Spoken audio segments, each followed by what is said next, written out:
Mga kapiksman, ito po yung yung wiring diagram ng headlight ng Honda, or lalong-lalo na yung sa XRM mga kapiksman. Basta lahat ng Honda mga kapiksman, pag nagpalit kayo ng LED mga kapiksman ng headlight, importante mga kapiksman na kailangan yung i-battery drive yung yung supply ng headlight nyo kapag nag-LED kayo mga kapiksman.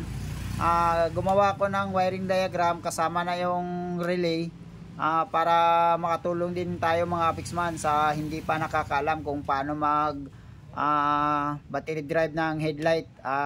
Importante mga kapiksman, kapag nag LED kayo ng headlight, importante mga kapiksman na kailangan battery drive yung yung supply ng ng LED. Hindi pwede yung sa stator galing mga kapiksman, kapag nagpalit kayo ng LED. Ito ituturo ko sa inyo mga kapiksman. Itong bilog, ito yung tinatawag na ignition switch. Dito sa ignition switch mga kapiksman, may makikita kayo na dalawang wire. Ito yung kulay red mga kapiksman, ito yung papuntang battery mismo. So pag on mo ng ignition switch mo mga kapiksman, lalabas yung kuryente sa kulay itim na wire. Yan na yung tinatawag na accessories wire mga kapiksman. Ito yung accessories wire ng Honda. Lahat ng Honda mga kapiksman, kulay black yung accessories wire nyan. So ito yung accessories wire. Tapos dito naman sa mga kapiksman, sa headlight switch, kadalasan mga kapiksman yung XRM, wala nang headlight switch yan. Direct na kasi yan mga kapiksman, kaya naglagay tayo dito ng headlight switch nya, kasi pag nag LED kayo mga kapiksman na headlight, kailangan talaga may switch on switch off yung yung headlight natin. So naglagay tayo dyan. Tapos ito naman, ito yung handle switch mismo mga kapiksman. Ito yung sa manubela ng motor, mga kapiksman, yung sa left side, ito yung handle switch. So ito yung yung wire harness na tinatawag mga kapiksman. Pasensya na kayo sa drawing natin mga kapiksman, kasi parang hindi siya wire harness. Tingnan, parang uod lang.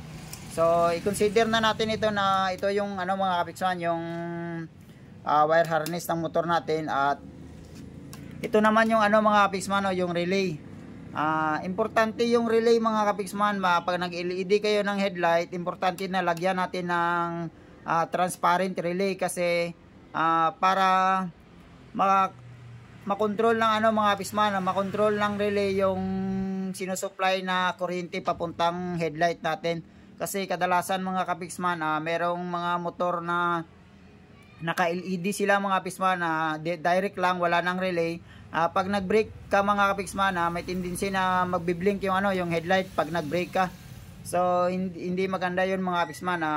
Kaya naglagay tayo dito ng relay para kahit mag-brake kayo mga kapiksman, or gamitin nyo yung dalawang brake nyo, hindi na magbi-blink yung headlight. So unang-una mga kapiksman, ituturo ko sa inyo dito kung paano mag-wiring ng relay. So dito tayo muna sa relay mga kapiksman. Itong number 30 ng relay mga kapiksman, ito yung number 30. Direct yan sa battery mga kapiksman. Ayan, direct yan mismo sa battery. Wag tayo magkuha sa mga kapiksman, sa ignition switch na wire.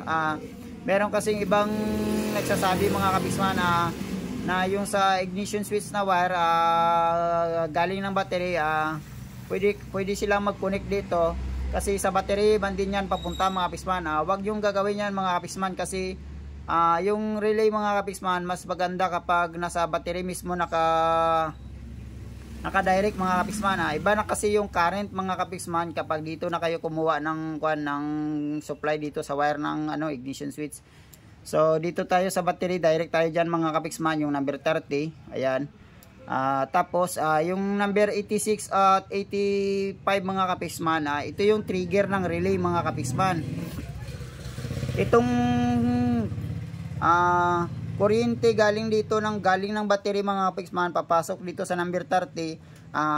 Lalabas lang yan dito sa number 87 mga kapiksman kapag naka-trigger na yung dalawang ito mga kapiksman, yung 86 at saka 85. Paano ba mag-trigger yung 86 at saka 85? Ito mga kapiksman, yung number 86, papasukan niya ng ground. Tapos yung number 85, mapasukan ng supply, doon palalabas yung kuryente dito mga kapiksman sa 87. So walang problema dito mga kapiksman sa number 85 at saka number 86. Kahit magkabaliktaran yan mga kapiksman, kahit dito kayo kukuha ng ground, dito kayo mag-supply ng accessories wire, okay lang man din mga kapiksman, walang problema yan. Or dito kayo magkuha ng ground at dito kayo mag-supply ng accessories wire. So dito sa sample natin mga kapiksman, yung 86 yung nilagyan natin ng ground. So ayan, 86 ground mismo yan mga kapiksman. Pwede kayo mag body ground sa motor, pwede rin kayo kumuha dito sa sa wire harness na mismo na ground mga kapiksman. So okay na tayo dito sa number 30 at okay na tayo dito sa number 86. Dito naman tayo sa number 85 mga kapiksman. Ito yung mga kapiksman, yung papasukan natin ng accessories wire. Ayan mga kapiksman, yan. Dito yan papunta sa mga kapiksman, sa headlight switch natin. Yung nilagay natin na headlight switch mga kapiksman, may dalawang wire man yan yung headlight switch mga kapiksman. Yung isang wire dito mo yan papuntahin sa sa number 85 ng relay mga kapiksman. Tapos yung isang wire sa headlight switch natin, ito yung i-direct natin sa sa accessories wire ng motor. Hanap kayo dito mga kapiksman sa wire harness kung saan dyan yung yung kulay itim na wire. Pwede kayong mag-tap dyan mga kapiksman, kasi yung itim na wire sa wire harness mga kapiksman, yan yung accessories wire ng Honda.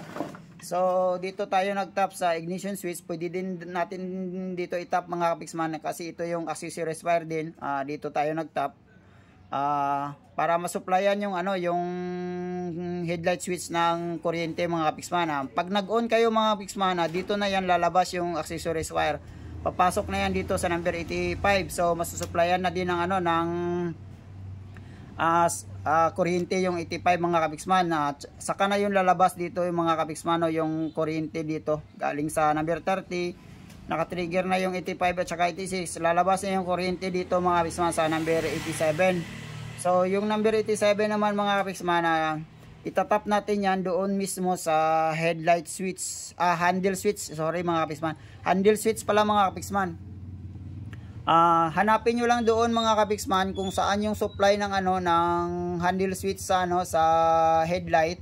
Kadalasan mga kapiksman, pag Honda yung motor nyo, ito yung yung kulay yellow. Wala tayong yellow na ballpen mga kapiksman, kaya blue na lang yung ginamit natin. Pero i-recognize na lang natin ito siya na yellow. Ito mga kapiksman, ayan naglagay tayo ng pangalan dyan. Ito yung number kulay yellow ng mga kapiksman ng handle switch.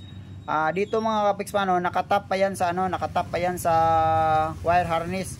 Kapag nag-battery drive kayo mga kapiksman, importante mga kapiksman na nakasakit yan mga kapiksman. Tanggalin niyo sa pagkasakit yung yung sa wire harness at wag nyo nang idugtong doon sa mga kapiksman, yung kulay yellow na wire. Ito mga kapiksman, halimbawa ito yung kulay yellow wire ng wire harness papunta yung ignition handle switch. I-cut nyo yun mga kapiksman, putulin nyo yun. Tapos pag naputol nyo na yun mga kapiksman, yung wire na kulay yellow sa papuntang handle switch mga kapiksman, ito yung papuntang handle switch, yun yung supplyan nyo ng mga kapiksman, ng number 87 ng ng relay.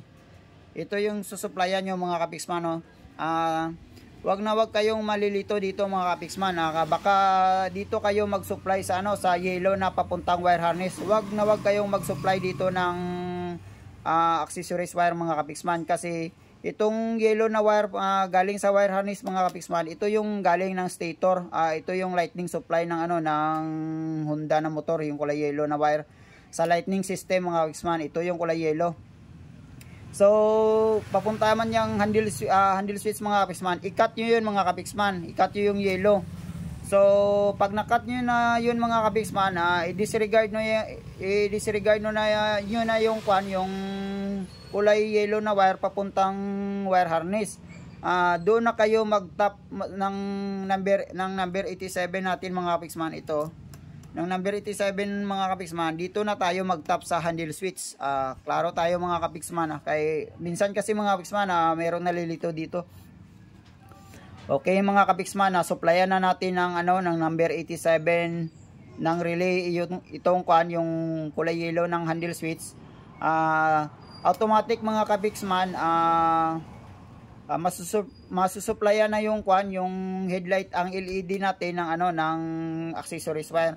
So yan yung tandaan nyo mga kapiksman, pag nagkuan kayo, pag nag battery drive kayo ng ng headlight mismo ng ng motor natin mga kapiksman.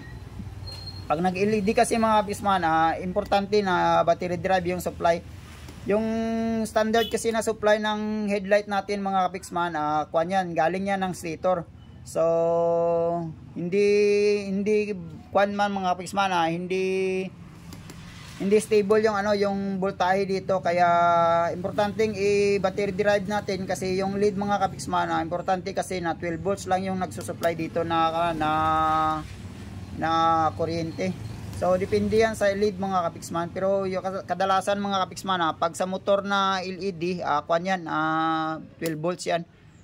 So kung nalito kayo mga kapiksman, pwede rin kayong magtanong sa akin, comment sa ating video, or mag direct PM kayo sa akin mga kapiksman kung meron kayong hindi naintindihan.